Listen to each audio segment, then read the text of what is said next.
Hello, everyone, and welcome back to Dugout Daily. I'm Charlie. I'm again joined by Dan, and in this video, we're reviewing what could turn out to be a massive night in the Premier League as title-chasing Manchester City stumbled at the Etihad as we were held to a 2-2 draw by relegation-threatened Nottingham Forest, as we're now 7 points adrift of Premier League leaders Arsenal.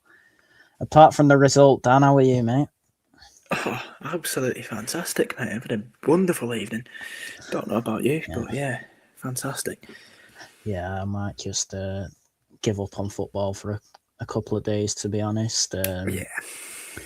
Unfortunately, Arsenal edged past Brighton in their match tonight, 1-0. At the Etihad, City led twice through Antoine Semenyo and Rodri, but Forest fought back through Morgan Gibbs-White and Anderson in what could be a huge result for both sides in different ways. It's time to break it down then, and we will start with the starting 11s for both sides. Right, here was City's starting 11 then. Donnarumma in goal, Núñez, Diaz, Guehi, Aït-Nouri back four, Rodri in front of them, Foden, less said about him the better tonight, Silva and Shirky in midfield behind Semenyo and Haaland up front. I got 8 out of 11. Gonzalez, Reinders and Marmoush said will all start. Of course, it was Rodri, Silva and Haaland instead. You got 9 out of 11, Dan. You said Gonzalez would be in for Rodri and Reinders would be in for Silva. What's your thoughts on the team at the time, Dan? Well, before the game was played, I wasn't too concerned about the team. Thought that was probably a decent enough team. On form, obviously, that was the case. Unfortunately, I was actually quite happy to see the likes of Foden because I was very interested to see what he could do. It looked like a very normal team that he'd put out, to be fair. I was happy with it, but yeah, obviously not to be. Yeah, if I was going to run through the team briefly, I thought Guehi was horrendous tonight, probably his worst performance in a City shirt. Núñez is probably worst performance in a City shirt since the derby last season, so that's over a year ago now. Foden, absolutely horrendous again. No goal in 17 games, by the way, now for Foden. And Haaland was practically anonymous. Would you say that's fair?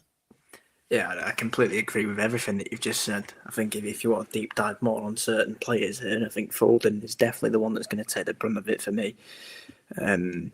He's meant to be the man that's going to spearhead City through the next 10 years. If that's the case, then we are going on a League One tour down with Luton and Stockport.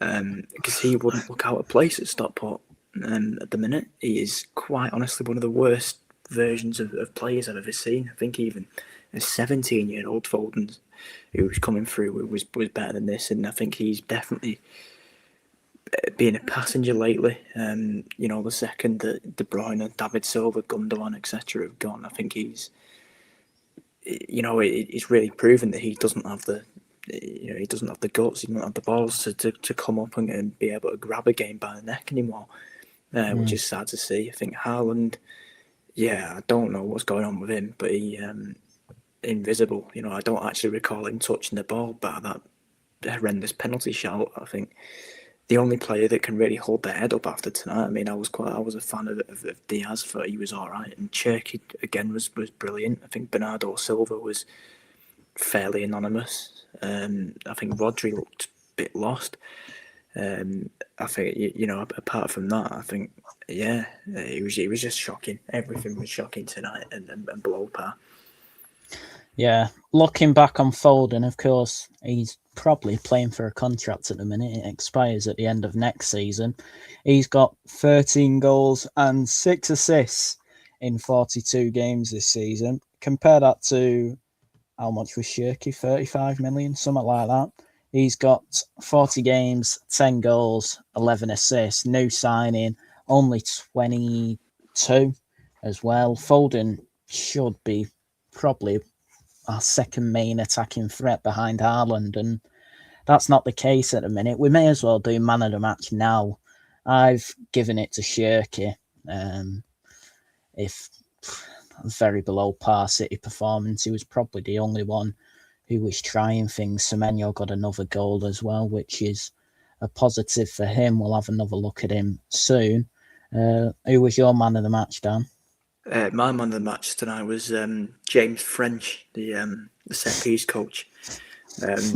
He's obviously had a fantastic day. I think maybe you could give it the referee for blowing the whistle at full time as well. If I had to pick somebody in a City shirt, unfortunately, I'd probably have to give it to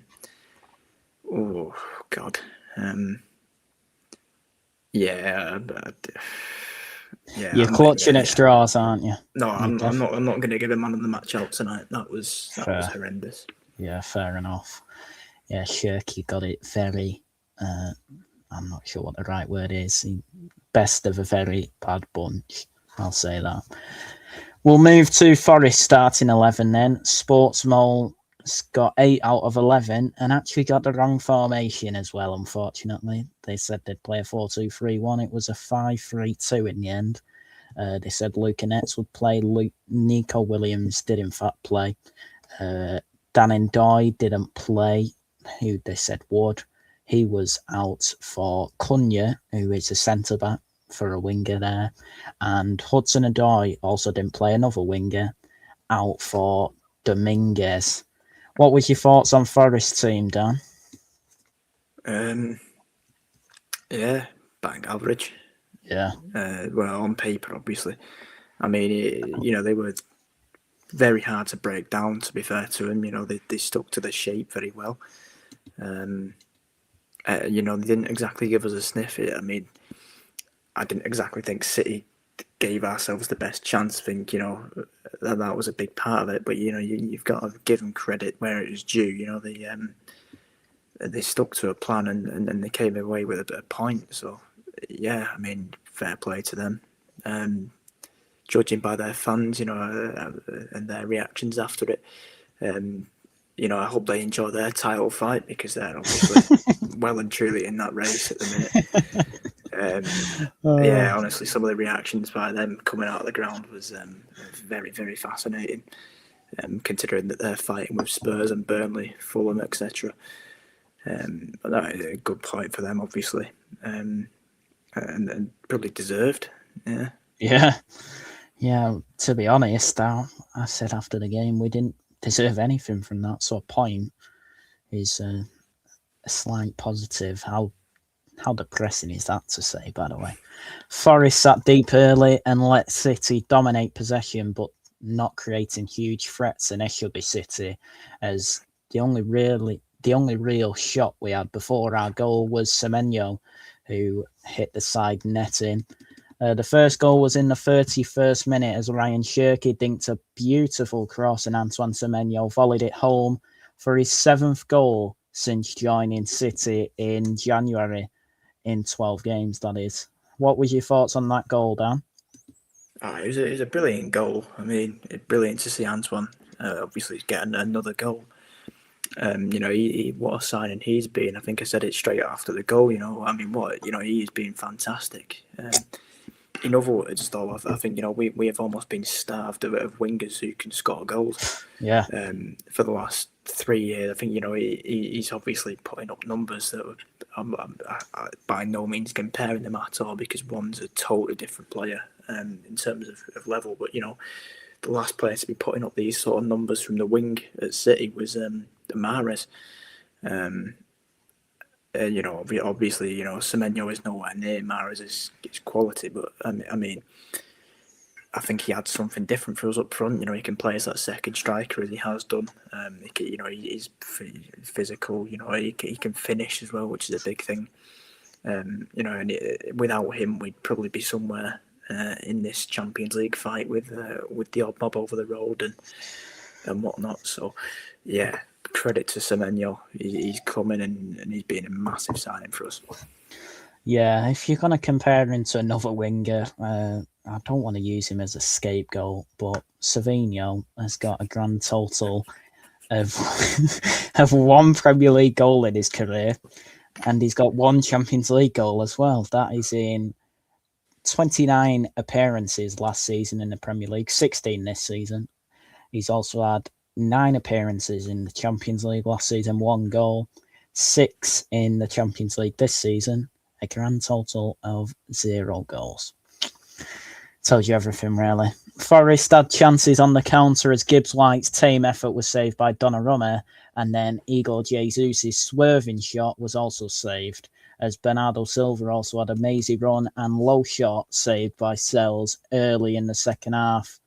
Forest equalised against the run of play in the 51st minute as Igor Jesus knocked down and captain Morgan Gibbs-White backheeled instinctively past Donnarumma. What was your thoughts on Gibbs-White's goal, Dan?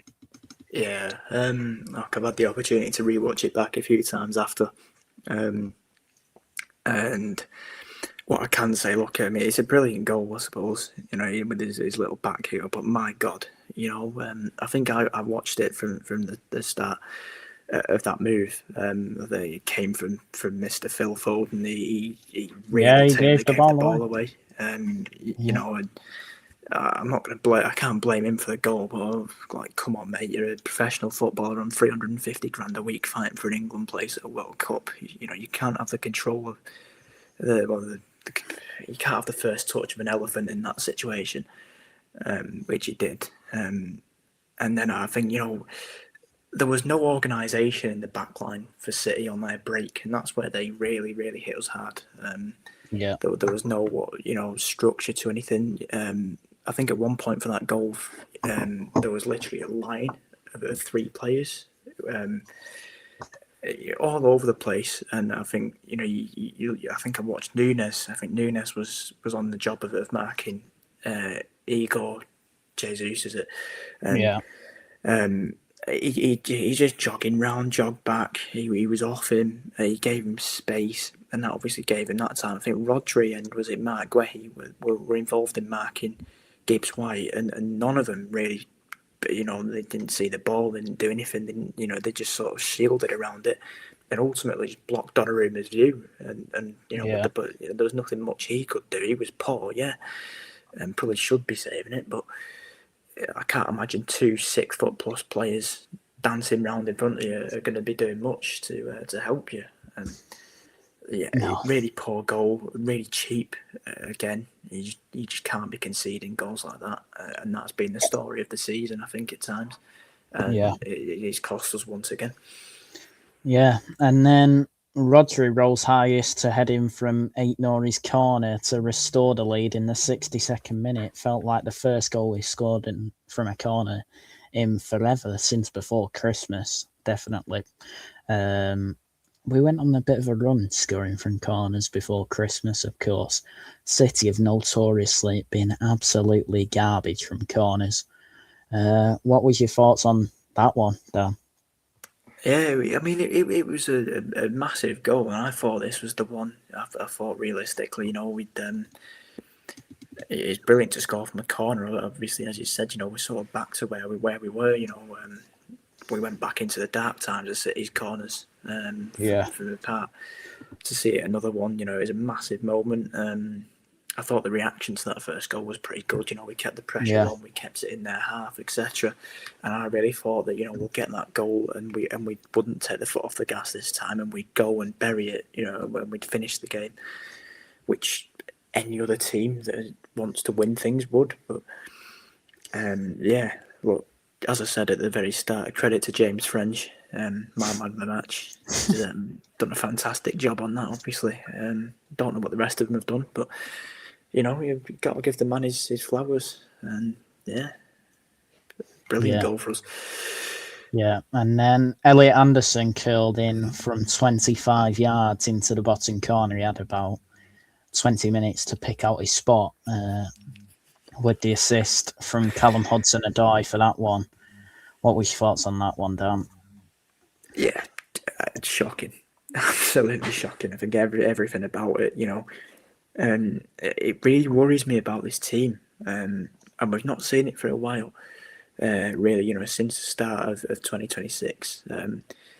But that sort of goal, like, how can you give a man that much space? We know his quality. Yeah. He's a man that's linked with us. You know his danger from there. How are you leaving him unmarked? And again, it goes to structural issues at the back, being caught on that counter. I think, I remember seeing it the other day. How Pep Guardiola's teams throughout the years are built on the fact that when you lose possession, there is an organised position for everyone to be in, and everybody knows where they are on the pitch, and they stay to that, even in possession. And I just see it. All it took was like a ball over the top or a slightly quick counter, as it was, and it just completely tore us apart. I think Rodri was nowhere to be seen, which it can't help. Probably the fact that he's recovering from massive injury and he's being forced to play every minute again. But there was just no speed in that midfield. I think that was a big issue for City today. I will say, I think that there was just no urgency in anything really. There was no urgency to defend. There was no real fight to defend. The press wasn't particularly wrong, but there were so many times in that game, where I thought Cherky, he had the ball, he was going through, he looked up, and Haaland was just sat there pottering around on the halfway line. There was no urgency, there was no speed in any counter attacks today. And Forest have shown us exactly what we should be doing. If we did what Forest did, we'd probably have won tonight by about 4-0. Yeah. It's simple stuff. There was just no urgency, no fight, no vision, no nothing. It was really, really poor. Do you think City were missing O'Reilly tonight? Yes and no. I think yes, we obviously missed his quality. Did we miss him in terms of that he is the man that should be taking us and dragging us to the title? Should we be able to cope without him? Yeah, of course we should. You look at that team.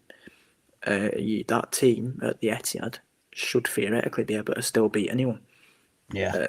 In the situation that we're in, that team is more than good enough. So you can't hide behind O'Reilly. Obviously, it's not ideal having him out injured. But at no point would you ever think that, we should be struggling against, fourth from bottom. Yeah. Without him. Yeah, definitely. City had chances in added time as Seferino, less said about him the better, was cleared off the line by Murillo in the last kick of the game. And Semenyo had a free kick tipped over the bar, even though the referee gave a goal kick. Meanwhile, Ryan Yates headed wide from a corner for Forest. Haaland rounded Sells twice, once in the first half and hit the side netting, and in the second half, where he had a challenge by Sells, but no penalty was given, and VAR did not intervene. Bernardo said after the game, "We're used to 50-50s going against us this season." Of course, you can't blame the officials for such a poor performance, but do you think that was a penalty, Dan? I didn't think it was at the time, to be honest. I'm going to be honest. I think as Bernardo has stated, it's a 50-50. I think some refs give it, some refs don't. I think if it is given, that's not overturned by VAR. Yeah.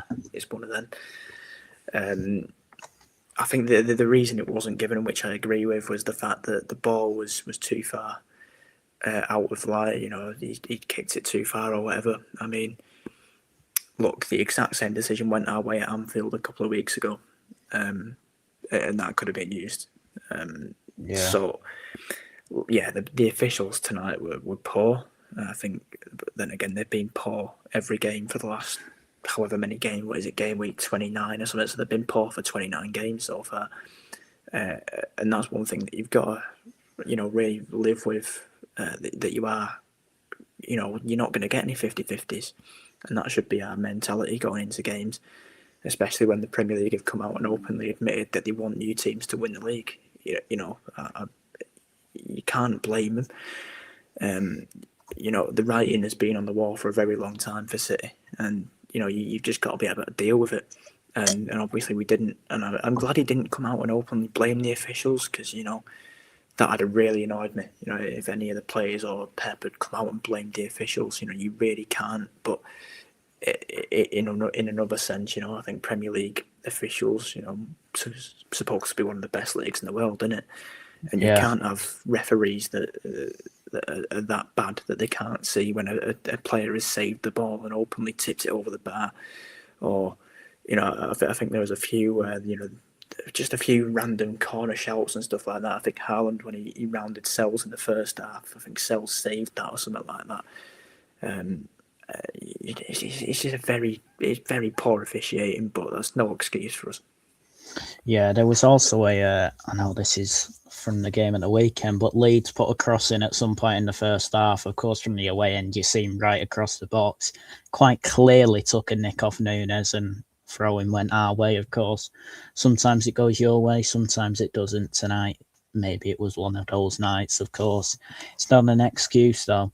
City dominated the stats but couldn't convert the dominance into a win, as we had 70% possession, 21 shots with 7 on target, 2.02 XG, whereas Forest had 30% possession, 9 shots with 4 on target, 0.97 XG, with 6 corners to 1 in City's favour.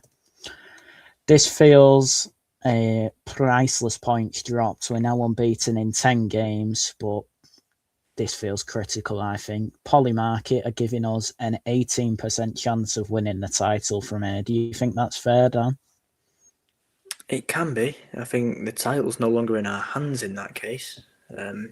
Obviously, you can't rely on stats. The way I'll put it is, I think I came out of that fairly positive. I'll look at it and say, look, the title isn't done. We've still got a game in hand, and we've still got to play Arsenal at home. We've been in this position so many times where we've picked up a random draw in March or end of February, and gone on to win it against Arsenal a few times. And if there's one team that will bottle it, it will be them. And I think they are sort of showing signs that they could be dropping points soon. Obviously we have as well today, which hasn't helped. But I'd probably I'd put our chances a bit higher, because Arsenal are always there to drop points. I think they will drop points. But if you want to talk about the title, I will talk about the title for a second. I do think that neither team out of us or Arsenal deserve the title this year. I think everybody knows Arsenal's football is absolutely terrible, and it's like watching paint dry, which it is. And fair enough to them. If that's the way they want to win the league, they do it. And City have, they've been. Look, we've been fun to watch. But you can clearly see this is a new team. Probably needs a year or two before we're back at our best. And we keep relying on Arsenal's lifelines, which we can't be doing. And that's the thing about Arsenal. They can't be this great team, and we're still in the title. They had a chance in early January to finish it, and they didn't. They had another chance in late Jan, another chance in February, and they haven't. So, we might as well just sack the league off, let Liverpool retain it, and go again next year, in my opinion. Yeah, but even if you look at Liverpool, of course, Arne Slot's £450 million Reds. Of course. I say we give it Wolves. I say we give it Wolves for a bit of a laugh. They've been fun to watch. We'll give them a trophy. Yeah, Arne Slot's £500 million Reds are down in about 6th or something like that. So the brilliant side they were. Looking down the table, not as far as, further than Liverpool. Forest, they're now outside the relegation zone on goal difference after West Ham beat Fulham 2-1 tonight. They're now winless in 6 league games, and Pereira has no top flight win this season in 13 at Forest and Wolves. Do you think this point could be crucial come the end of the season, Dan? Probably not, I think. Look, I mean, I know they're fans of experience winning the Champions League, etc. But obviously for their season, that is the highlight of their season. They got a bad point at City. Fair play to them. But yeah, I think they'll be safe. I think they always would be. Look, it's hilarious if you want to take the positives out of that. It's absolutely hilarious that has now put Spurs 1 point from safety, and they are. I'm genuinely looking at the drop, which would be a very interesting prospect. So that's the only positive, and maybe the fact that we've helped West Ham out a bit, with our relationship with them and what they've done for us. Over to West Ham, I think you play Arsenal in a few weeks as well. If we could have one last dance potentially. Please, lads, we need it. Yeah, desperately. Yeah, no, I don't think that'd be too big. I think for both teams, I think we've lost and they've won more from that game. So yeah. It might be big for their mentality going forward. They might get the odd win now, going into the next few weeks. I don't know. We'll see. Yeah, definitely. There is a real possibility Tottenham against Lincoln could be a league fixture next season, by the way. So that'll be brilliant to watch on Sky Sports Plus at 12:30 on a Saturday, I'm sure. And looking at some quotes then, Mateus Nunes was frustrated about the lack of control and stability as he admitted the goals we conceded were easy. He also said 7 points is big, but there's a long way to go and we'll chase them even if we're 15 behind, were his words. I'm not really sure what that means, but would you agree that the goals were too easy in terms of the way Forest scored them? Yeah. Absolutely. Yeah. I mean, they weren't hard. I mean, the worrying thing tonight was all it'd take to get past City is hit the ball over the top, and our entire defence went from a back four or a back three. They went to a diagonal back three at one point where you had Rodri, Guehi and Diaz all in a line facing Donnarumma. I think those goals were very easy, more for City being useless at defending on the counter, which obviously we've seen. And again, that's the risk that City are now playing, and Pep's decided to take, taking Kusanov out. I mean, in reality, maybe Kusanov probably should be our starter instead of maybe even Diaz or whatever. Because I think Diaz might be one of the slowest footballers I've ever seen. He's brilliant, but he against a fast counter attack, there's nothing that he can offer. I think Guehi as well tonight was fairly poor, but the defence was at fault, and they were really, really easy, really cheap goals to concede. Definitely. This time he also brought Kusanov on tonight was confusing to me. Bringing him on for 8 Nori, who's probably our main attacking threat from defensive positions, really, when we need a goal as well, and he brings on a centre-back. So, and he puts Nunes at left-back. I'm not sure he's ever played at left-back for City before tonight either. Speaking of Pep, post-match he said he's disappointed. We did everything. Not sure about that. We had chances, kept going. On the penalty shout, as you said previously, he's not blamed the official. We have to do much better to not need the officials, were his words. If you rely on them, it's impossible. So that's it for this one. Next up for City, we're in FA Cup 5th round action on Saturday as we're at Newcastle at 8 o'clock. Newcastle beat United tonight with 10 men for 45 minutes. Hopefully they're knackered. Probably not, let's be honest. How are you feeling ahead of that one, Dan? Good question. I think it's going to go one of two ways. We're now going to take the cup seriously because the league's been in danger a bit now, and we're now going to be playing our full strength team. Or we're going to be playing. I mean, we're going to be playing our second fiddle team, or as I can say, Pep's favourite team. When it comes to playing the likes of Nathan Ake, he'll start Savinho, and whatnot. He absolutely adores those two. He was itching to bring both of them on tonight, I suppose. I don't want to dig too much into Pepe, but tonight was well and truly on him. He brought. I think that was another point that I'll quickly touch on. The substitutions tonight were absolutely diabolical. I think you picked up on it with Kusanov, but I think you're at home to Forest, who, no offence to them, they are bobbins. And, the first thing that when you go a goal down is to look to the bench and bring on your ageing centre-back who can barely run more than 20 metres without making it look difficult. It is and Savino, the man who I can't recall his last goal. Baffling from Pep tonight, and I really don't know what to think going into Saturday. It could be an absolute disaster, or we could now be on a cup run, but we'll see. I don't know.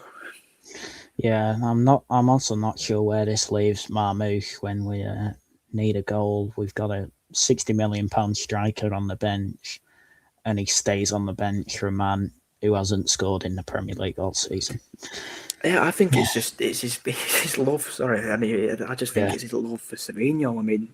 It's perfect timing. Look, we were fine without him for weeks. He went out for 8 weeks, and we went on a winning run the second he returns. I'm no expert, but is it time to just send him to Girona on a permanent and give him a lifetime contract there to keep him away from us? Or I don't know. Maybe Tottenham can go again for him in the Championship. There you go, match made in heaven. I've heard the Rags are looking for wingers, so you can have him for free, and we'll drop him off at Carrington tomorrow morning if you want. Anyway, the less said about them lot, the better. Forest, on the other hand, their next game is in the Europa League last 16 against Midtjylland next Thursday, of course. They've got no FA Cup game to look forward to at the weekend. They must have been knocked out. What a shame for them. So they've got to wait over a week against Midtjylland, who they lost to in league phase under Ange Postecoglou. Of course, they've had about 15 different managers since then, but that was Ange in his 39-day stint at Forest. So there's not much I can say about Midtjylland, to be honest. The only thing I know about them is they have Philip Billing, former Bournemouth and Huddersfield midfielder, so should be getting through. Well, that is it for this one then, everybody. Thank you all so much for watching. If you are a Blue, I'm sure this was a painful watch. I'm sure you want to punch the screen, as I wanted to. I weren't very happy at full time, definitely. So hopefully we'll be back for a more positive review after Saturday. I do recall saying this yesterday for the preview as well. So, I'm not sure how that will be on Sunday evening or whenever we record that one. We'll be back tomorrow when you're watching this, looking at the potential signing of Felix Nemetcha at City before the preview will be out at some point on Saturday before the 8 o'clock kickoff. Everybody, thank you all so much for watching. Of course, we had a lot to say in this one. We'll see you all in the next one. Everybody, take care and see you soon. Come on, City.